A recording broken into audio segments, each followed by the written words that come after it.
यह वीडियो आप अपने पेरेंट्स के साथ देखें तो ज़्यादा अच्छा रहेगा। इस वीडियो के अलावा आप मेरी कोई भी वीडियो बिना ईयरफोन्स के ना देखें और अकेले बैठ के देखें। 14 सितंबर को 19 साल की हाथरस पीड़िता के साथ हुई दरिंदगी, उसके 15 दिन के बाद अस्पताल में उसकी मौत और फिर रात के अंधेरे में गुपचुप उसके शव को जलाया जाना। में सीबीआई की जांच का आज दूसरा बेहद अहम दिन है।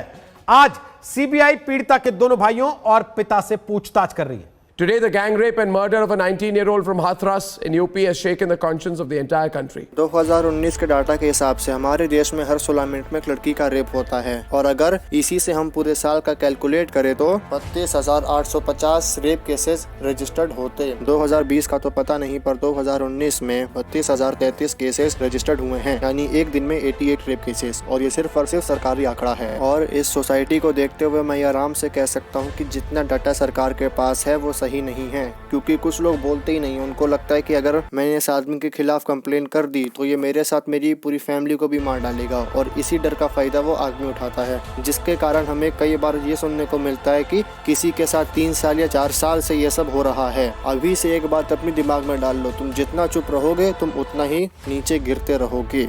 और एक तो यार हमारी सोसाइटी की थिंकिंग अलग है, 8 बजे से पहले घर आ जाना। अगर आप भी ये सोचते हो कि लड़कियों को 8 बजे से पहले घर आ जाना चाहिए तो प्लीज़ आप इस सोच को अपने दिमाग से निकाल कर बाहर फेंक दीजिए। आप सुनकर शॉक हो जाओगे, 93% रेप केसेस में विक्टिम रेपिस्ट को जानती है, और इस 93% में फैमिली के लोग, फैमिली फ्रेंड्स, एम्प्लॉयज, पड़ोसी, दोस्त, लिव इन पार्टनर, और ये लिस्ट बहुत लंबी है और डे बाय डे बढ़ती जा रही है। लेकिन नहीं, हमको तो ये देखना है कि 8 बजे से पहले घर में आ जाए। किससे बात कर रही है, किससे नहीं कर रही। आप अपने बेटों से सवाल क्यों नहीं पूछते? ऐसा कौन सा सर्टिफिकेट है आपके बेटे के पास कि वो ऐसा नहीं कर सकता? जब आप अपनी लाइफस्टाइल को एडवांस कर रहे हो तो अपनी सोच को क्यों नहीं? अरे एक साउथ इंडियन फिल्म थी, टू बी ऑनेस्ट, फिल्म का नाम मुझे याद नहीं आ रहा है। उसमें एक डायलॉग था कि किसी भी लड़के या आदमी को ज़्यादा टाइम नहीं लगता सोचने में कि मैं इसके साथ करूं या ना करूं, और आज के टाइम पर यह बात प्रूवन है। तो जब आप अपने बेटियों से सवाल करोगे तो जितने सवाल आप उनसे पूछोगे तो उनसे कई ज़्यादा सवाल आप अपने बेटों से पूछना।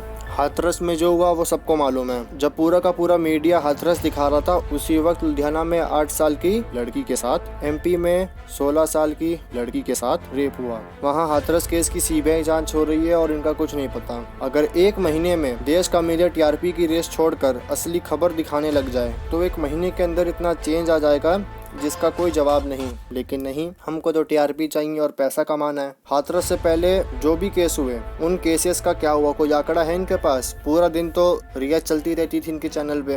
इंडिया में एक रेपिस्ट को 10 साल की जेल होती है या फिर उसे आजीवन कारावास में भेज दिया जाता है। माइनर के केस में 7 साल है, और आज के टाइम पर जेल जाना कोई बड़ी बात नहीं है। भले ही हमारे लॉज ब्रिटेन से लिए गए हों, लेकिन यार अगर हम एक लॉ सऊदी अरेबिया से ले लेंगे तो मेरे हिसाब से रेप केसेस काफ़ी हद तक कम हो जाएंगे। सऊदी अरेबिया में रेपिस्ट को 20 सड़क पर गोली मार के लटका दिया जाता है। अपराधी दर्द से कराहा उठता है, सैनिक उसे पकड़ता है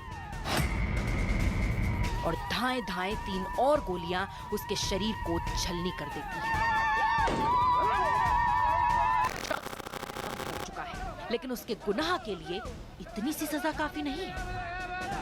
लिहाजा उसके बेजान शरीर को बीच चौराहे सूली पर चढ़ा दिया जाता है। हमारे यहाँ नेता कहते हैं कि कानून सख्त है, इसको कहते हैं सख्त कानून। और अगर हमारे देश में कानून सख्त हैं तो फिर वो कहाँ पर हैं? 1000 सेक्सुअल असॉल्ट में से 995 अपराधी फ्री हो जाते हैं, और बाकी बचे हुए 5 पर कब तक केस होगा उसका कोई आइडिया नहीं है। आज के टाइम पर भी 1 लाख से ज्यादा रेप केसेस पेंडिंग हैं। अब उनकी सुनवाई कब होगी, कब तक चलेगी, उसका कोई आइडिया नहीं है हमारे पास। और जब हमें सुनने को मिलता है कि किसी लड़की के साथ ऐसा कुछ हुआ है तो उस समय देश 2 हिस्सों में बढ़ जाता है। एक तरफ वो लोग होते हैं जिनको इंसाफ चाहिए, और एक तरफ वो लोग जिनको ये लगता है कि हमको इससे क्या फर्क पड़ता है, हमारे साथ थोड़ी हुआ है। वैसे तो ये लोग बड़ा बोलते हैं कि हम सब भारतवासी भाई बहन हैं, लेकिन जहाँ भाई बहन वाला प्यार दिखाना होता है उस टाइम पे ये लोग सामने नहीं आते। बस यार अब मैं और कुछ नहीं कहूँगा, अपनी सेफ्टी अपने हाथ में है। बाकी आप जिस प्लेटफॉर्म पर मेरी वीडियो देख रहे हो वहीं पर ऊपर सर्च करना सेल्फ डिफेंस ट्रिक्स, अपने आप आ जाएगा। थोड़ी बहुत सीख के रखो, लाइफ टाइम तक याद रखेगी।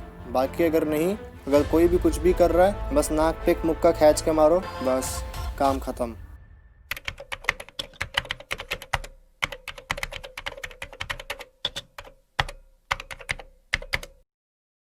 बाकी यार बस आज के लिए इतना ही। बस जाने से पहले मेरी 2 बातें और सुन लो। पहली कि 2 तारीख से मेरे पेपर शुरू हो रहे हैं, उसके लिए मेरे को पढ़ना भी है और मैंने साइंस ले रखी है जो कि अब मेरी ले रही है, ठीक है। वैसे मैं 1 महीने में 2 वीडियो डालता हूँ, एक 15 या 16 को और दूसरी 30 तारीख को। तो हो सकता है 30 तारीख वाली वीडियो ना आए, इसलिए साथ में बने रहना। और दूसरी बात, तुम वीडियो को लाइक करो या ना करो, चैनल को सब्सक्राइब करो या ना करो, मुझे कोई मतलब नहीं है इस वीडियो के लिए। बाकी जितना हो सके उतना शेयर कर देना, इंस्टाग्राम, फेसबुक, व्हाट्सएप, ट्विटर, जहाँ पर भी हो बस फैला दो। बाकी मिलते हैं अगली वीडियो में।